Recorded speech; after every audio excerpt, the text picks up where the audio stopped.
ఉన్నారని కాదు, అందరూ ఒకే పిల్లలు. నాకు స్కూల్ పిల్లలు అందరూ నాకు ఒకే పిల్లలు. నా పిల్లల గురించి బాధపడలే, వేరే పిల్లల గురించి నేను బాధపడుతున్నాను. ఆ పిల్లలు భవిష్యత్తు బాగుపడాలని నేను చెప్తున్నాను. నేను దయచేసి ఎవరైనా స్కూల్కి కమిటీ మెంబర్గా ఉండి ఆమెకి ముందు చేర్పిస్తే నేను పెట్రోల్ వేసుకొని కాల్చుకొని చచ్చిపోతా. వీళ్ళందరూ ఎక్కడ వాళ్ళు అక్కడ మూసేలా నేను వదిలేని పరిస్థితే లేదు. ఎక్కడ పోయినా పోరాడతాను, చేస్తాను. నా జయం ఇదే. నేను చెప్పేది ఇదే మాట. ఇదే ఎవరన్నా కానీ పెద్దోళ్ళు కానీ లంచాలు తీసుకొని ఆమెకి లంచాలు తీసుకొని ఆమె తరఫున ఎవరైనా మాట్లాడినారా?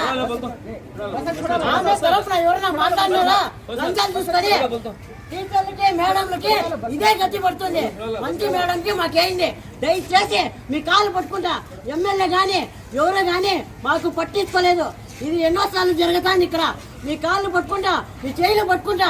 దయచేసి సార్ మీరు మా మాట నమ్మించి చేయండి సార్. లేదా ఇది జరగలేదనుకో, నిజంగానే నేను బెదిరించే నా కొడుకు కాదు. నేను సస్పెండ్కి గ్యారెంటీ మనిషి. నేను సస్పెండ్ తప్పదు. ఈ లంచ్ వచ్చిందనుకో మెట్టి తీసుకొని కొట్టేస్తాము. ఇదే వార్నింగ్.